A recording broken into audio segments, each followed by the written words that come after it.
دیکھو اپنی طرف سے اگر کچھ کرو گے تو وہ قابل قبول نہیں ہے، چاہے وہ کتنا ہی اچھا کیوں نہ ہو.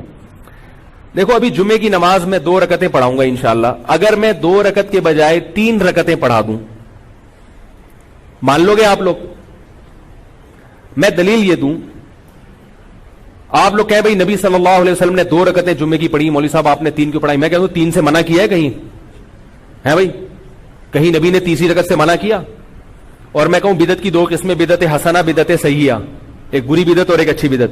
یہ اچھی بدعت ہے اس لیے کہ 1 رکعت جب میں اضافہ کر رہا ہوں تو سورہ فاتحہ بھی زیادہ، اللہ کے سامنے جھکوں گا بھی، 3 دفعہ سبحان ربی العظیم کا اضافہ، پھر اللہ کے سامنے حالت وضو میں سجدہ، 2 سجدے.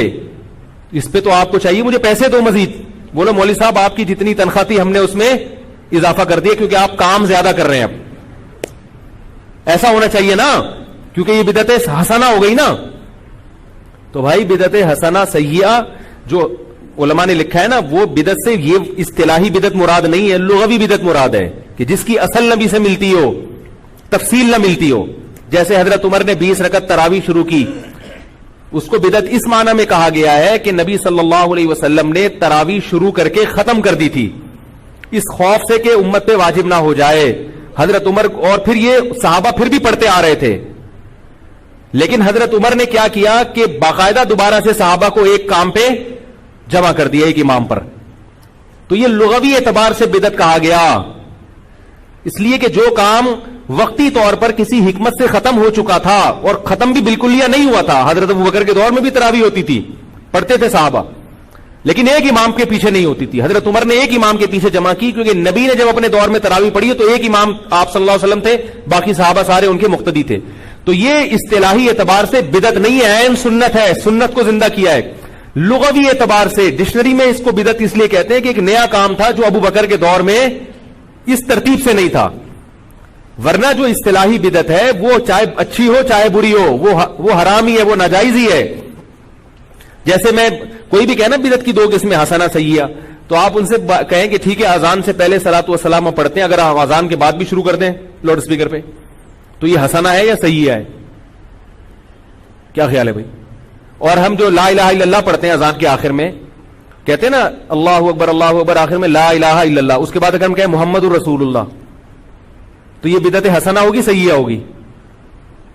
نہیں آ رہی میرا خیال میں، ظاہر ہے سیئہ ہی ہوگی. حالانکہ لا الہ الا اللہ کے بعد ہم محمد رسول اللہ کا اضافہ کر رہے ہیں جو ہمارے ایمان کا حصہ ہے. کیا خیال ہے؟ کلمے کی تکمیل نہیں ہوتی جب تک محمد کی رسالت کا اعلان نہ کیا جائے، مگر لا الہ الا اللہ پہ ہم بریک لگا دیتے ہیں. کیوں؟ حضرت بلال نے نبی کی موجودگی میں جو اذان دی ہے وہ لا الہ الا اللہ پہ ختم کی ہے. تو اذان مکمل ہو گئی، اس سے پہلے اس کے بعد میں آپ نے کوئی ایڈیشن نہیں کرنی. تو ربیع الاول میں نبی نے کیا کیا ہے وہ بھی ہمیں بتا دیا ہے، اس میں آپ نے اپنی طرف سے تڑکا نہیں لگانا، کیونکہ نبی نے بتایا ہے کہ مجھے خوش کرنا ہے تو جیسے میں نے کہا ہے ویسا کرو، اور جیسے میں نے کیا ہے ویسا کرو. نبی کی اطاعت کا بھی حکم اور اتباع کا بھی. اطاعت اور اتباع میں فرق یہ ہے کہ اطاعت قول میں ہوتی ہے، نبی نے جو کہا وہ کرو، اور اتباع کا مطلب جیسے جیسے کر رہے ہیں ویسے ویسے کرتے چلے جاؤ. طبیعہ جو ہے عربی میں گائے کے بچے کو کہتے ہیں جو ماں کے پیچھے پیچھے چلتا ہے. یہاں بھی پتہ چلتا ہے کہ وہ بھی تقلید ہی کرتا ہے. ماں کا بچہ طبیعہ جو گائے کا بچہ ہوتا ہے نا، طبیعہ جہاں جہاں ماں جاتی ہے وہ وہاں جاتا ہے کہ نہیں جاتا؟ اس لیے کہ اس کو دلیل اس لیے نہیں مانگتا اپنی ماں سے، اس کو پتا ہوتا ہے میری ماں مجھے گٹر میں نہیں گرائے گی کیونکہ یہ میری ماں ہے. کیا خیال ہے بھائی؟ اس کو پتا ہے اماں جہاں جا رہی ہے صحیح جگہ جا رہی ہوگی. تو اس سے بھی پتا چلتا ہے اتباع یا طبیع کا جو لفظ ہے یہ دلیل اور بلا دلیل دونوں کو شامل ہے. تو اللہ نے کیا حکم دیا کہ نبی کی اتباع کرو، یعنی جیسے جیسے نبی کرتے رہے ویسا ویسا کرنا شروع کر دو. تو نبی نے ربیع الاول میں جو کیا بھائی وہ کر لو. کیا خیال؟ صحابہ کے دور میں تو یہ جلوس نہیں ہوئے اور اس طرح سے نہیں روڈ بلاک کیے گئے. نبی جب تہجد کی نماز پڑھتے تھے تو اس کا خیال کرتے تھے کسی کی آنکھ نہ کھلے. جب رات کو گھر میں آتے تو دروازہ اتنی آہستہ سے آواز دیتے، سلام کرتے کہ جو جاگ رہا ہے وہ سلام سن لے اور جو سو رہا ہے اس کی آواز سے آنکھ نہ کھلے. اتنا اہتمام کر رہے ہیں اور ہم ربیع الاول ایسے مناتے ہیں روڈ بلاک.